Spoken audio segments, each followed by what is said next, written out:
जी, आजकल जो बारात में इतने इतने सारे लोग जाते हैं हाँ जी। और लड़की के बाप पर एक तरह से जुल्म नहीं है, इसके बारे में क्या कहेंगे आप? इसके बारे में तो कहना चाहता हूँ बस ये अपना जो भी किसी को हरेक को अपनी उच्च नीवी की जात के हिसाब देखना पड़ता है। कोई गरीब होता है, कोई अमीर होता है, उसके हिसाब का जो जैसे जाता है जो अपना वह अपना थोड़ा सा अपना वो कहते हैं अपना डिमांड रखते हैं, ये गलत है। जो दीन के हिसाब का चलना चाहिए बंदे को, ठीक है। जैसे वो कहते हैं वो भी हमारे को इतना दहेज चाहिए, वे भी गलत बात है। देखो जी, ये ना पंजाब की मस्जिद है, पटियाला ज़िला मानकपुर। यहाँ पे लोग पंजाबी बोलते हैं, तो सो दैट सर की थोड़ी हिंदी में थोड़ी दिक्कत आ सकती है, तो आप ज़रा सुनिएगा। बताइए सर, कि लड़की के बाप पे जो बोझ बनता है बहुत ज़्यादा, तो इस बोझ को कैसे कम किया जाए, आप थोड़ा बताएंगे? बहुत ऐसे काम किया जाता है वैसे अपनी हैसियत के हिसाब गल नबी के रास्ते में तो देखो जी जेडे पढ़े लिखे सब चलना चाहिए। थोड़े अनगहली करते हैं, हाँ, उत्थे अपनी डिमांडा रखते हैं। हिंदी हिंदी हिंदी सर। दहेज के भी तो अपनी डिमांड रखते हैं वो कि हमारे को कार चाहिए, हमारे को दहेज इतना चाहिए। ये सब सारों में गलत बात है ये, ठीक है। ठीक है। बाकी जो हमारा चाचा खड़े हुए हाँ जी, अस्सलाम वालेकुम जी। अस्सलाम वालेकुम जनाब। सर आपका आपका नाम क्या है सर? अब्दुल अजीज है मेरा नाम। अब्दुल अजीज़ साहब, आपको बताना चाहेंगे कि इन्होंने शादी बड़ी सिंपल की और सिर्फ 5 लोग थे इनकी शादी में। बहुत सिंपल इन्होंने की शादी। आप बताएंगे अपनी शादी के बारे में? आप पहले कहाँ से हैं आप? पंजाब से हैं? पहले मैं पंजाब से ही हूँ जी। हाँ। मेरा मानकपुर खेड़ा पिंड है जी। अच्छा। ठीक है।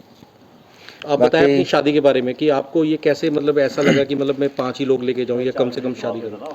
क्यों ऐसा? कोई अल्लाह ने हिदायत दी है हाँ। कि अल्लाह के रास्ते के अंदर निकले थे। ठीक है। उससे जाके उसके अंदर जो अपनी हदीस पाक है उससे पता चला कि हमें नबी करीम सल्लल्लाहु अलैहि वसल्लम के तरीके के ऊपर चलना चाहिए था। बिल्कुल।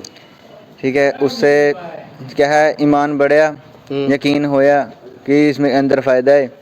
तो फिर मेरा मन करा भी अपना सिंपल जिस तरह उन्होंने शादी करी थी उस तरह ही अपने शादी करी है। आपकी एज कितनी है जी?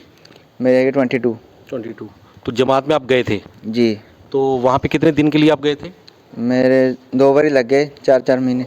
देखो जी, जमात में जाने के बाद ये भाई साहब क्या क्या नाम है सर आपका? अब्दुल अजीज। अब्दुल अजीज़ साहब, जमात में जाने के बाद इनका मन बदला और इन्होंने सिंपल की, इन्होंने शादी अपनी। तो आपसे भी रिक्वेस्ट है कि आप भी सिंपल अपनी शादी करें, ताकि बाद मरने के हमें अल्लाह को जब जवाब देना है तो वहाँ पे हम खुश हो।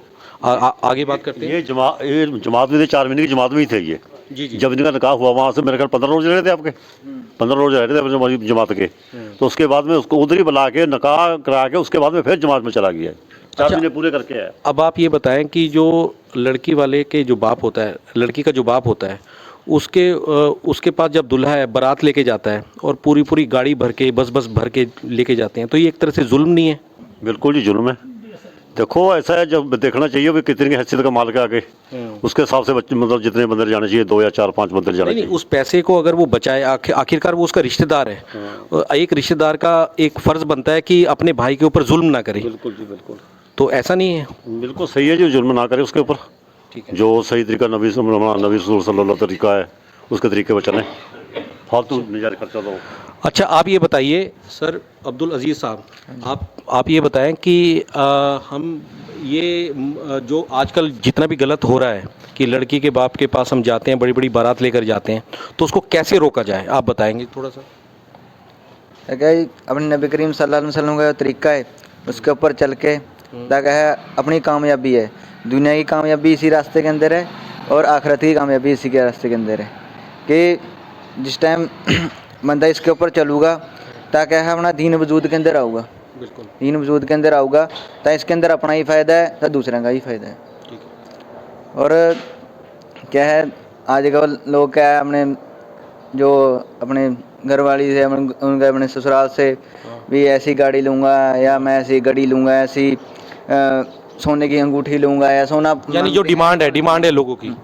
तो हमारी कोई ऐसी डिमांड नहीं थी। उन्होंने पहले ही ना कर दी थी।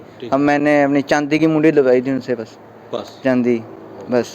सर आप कुछ बोलोगे? हाँ जी। हम फिजूल खर्ची के ऊपर भी बात करेंगे। जो बारात में बड़े बड़े खाने होते हैं, कई प्रकार के वो होते हैं खाने, तो उसके बारे में हम लोग बात करेंगे। बताइए सर। हाँ सर, फजूल खर्ची तो देखो गुनाह ही है एक तरह का, मैं तो कहूँगा, क्योंकि अगले के इतना खर्चा हो जाता है। कई लोग तो कर्जा लेके अपना शादियाँ करते हैं और सारी बेचारे ज़िंदगी ऐसे गुजर जाती है कि भाई कर्जा उतारते उतारते ही, और जो अपनी ख्वाहिशें हैं, बच्चे की ख्वाहिशें हैं, वो सारी दब के रह जाती हैं, वो जो उनके रमान में घुट जाते हैं एक तरह से। क्योंकि अब और उसकी क्या है कि वे पूरी जो उम्र है जल्दी उसमें बुढ़ापा भी आ जाता है और कई तरह के नुकसान भी उसको उठाने पड़ते हैं। और दूसरी यही है कि ज़्यादा से ज़्यादा लोग दीन सीखें कि दीन हमें क्या सिखाता है, किस रास्ते से हमें रोकता है, किस रास्ते में चलने के लिए कहता है। जब ये सारी चीज़ें हमारी वजूद के अंदर आएंगी तो हमें दुनिया के पता चले कि हमने ज़िंदगी कैसे गुजारनी है और आखिरत में कामयाब होने के लिए हमें क्या चीज़ें सीखनी है और किन चीज़ों से रुकना है, जिनसे हमारी नबी ने हमें रोका है, उनसे रुकना है, और जिसके लिए चलने के लिए कहा है, जिस काम को उस काम को हमें करना चाहिए। अच्छा, इंशाल्लाह आप सबके सब आज एक वो करें, अहद करें कि हम लोग ज़्यादा बारात लेके नहीं जाएंगे। तो बोलिए आप हमारे साथ कि इंशाल्लाह हम लोग ऐसा नहीं करेंगे, बारात ज़्यादा बड़ी नहीं लेके जाएंगे, ताकि किसी के बाप के ऊपर जुल्म ना हो। उसके बेचारे की हैसियत है, उसके पास पैसा है या नहीं है, क्या उसने कर्जा लिया है, तो उसके बारे में भी हमें देखना है। देखो कि बात ये है कि अपने हजूर सल्लल्लाहु अलैहि वसल्लम ने बीबी फातिमा का निकाह दिया जी। तो पानी के प्याले पर दिया, कि उसने उम्मत को बता दिया कि कल को कोई ऐसा बंदा गरीब होएगा वो नहीं भी कुछ कर सके तो पानी का प्याला पड़ा करके उसका निकाह कर दे। बिल्कुल, कितनी बड़ी बात है। बहुत सही बात है। और उम्मत को ये बता दिया कि कल को कोई किसी से कोई नाराज ना होए कि मेरे को ये वो नहीं दिया। क्यों? हजूर ने अपनी उम्मत के लिए क्या कुछ नहीं किया। उसने शादी में, दुनिया में, दीन में, ईमान में उसने सारा नमूना पेश करके दिखा दिया। तो आखिरत में उन्होंने यही बात कही थी कि जो मेरे तरीके पर चलेगा वो इंशाअल्लाह दुनिया में भी कामयाब होगा और आखिरत में भी कामयाब होगा। तो आप मुसलमान हैं, हम भी, आप भी, आप अपने अंदर खुद निगाह मार लो कि हजूर की बातों की, उसकी सुन्नतों पर हम क्या कर रहे हैं। देखो जो इतना बड़ा बड़ा खर्च कर रहे हैं ये लड़की पर बोझ है। हम खुद ना उनसे कोई ऐसा मतलब कोई प्रश्न उठाएं या उन पर बोझ बनाएं कि जिससे वो ना कर सके कि हम ये। कई बार ऐसा होता है ना कि लड़की की शादी होती है, लड़के वाला कोई डिमांड रखता है तो वो डिमांड पूरी नहीं कर सकता, वो खाली बारात ले गए, उसमें कितनी बड़ी बेइज्जती है। सही बात है। तो ये बात हमको सबको, खासकर ईमान वालों को सोचनी चाहिए। सही है। अगर हम किसी के पास कोई डिमांड रखेंगे, हमारी भी लड़की है, कल को हमारे पर वो डिमांड रखेगा तो शादी कैसे होगी, निकाह कैसे होगा। हम बात तो कर रहे हैं हजूर की, लेकिन हजूर की बातों हम चल नहीं ना रहे। पंजाब के लोग बड़े पैसे वाले हैं तो ये ज़्यादा खर्च करते हैं। आजकल पंजाब का आपको पता है कि पंजाब में लोग ज़्यादा खाने पीने में विश्वास रखते हैं, और जब मतलब कोई भी पार्टी हो उसको सेलिब्रेट करते हैं बड़ी अच्छी तरीके से, धूम धड़ाके के साथ। तो आप पंजाब में रहते हैं तो आपका ये जो जहन है ये कैसे बनाई है? ये ऐसे है ना, हम गैरों का तरीका अपना रहे हैं। बिल्कुल ठीक। हम गैरों का तरीका अपना रहे हैं, जो गैर करते हैं हम वो लोग करते हैं। लेकिन इस्लाम धर्म का ये कभी नहीं कहता है कि तुम गैरों की वो करो। हम देखते हैं ना गैरों के पास, हम भी जाते हैं, उनकी शादियों में जाते हैं, वो भी हमारे आते हैं। लेकिन जब हमारा वो रवैया देखते हैं तो वो ऐसे कहते हैं कि तुम्हारा रवैया बिल्कुल सही है।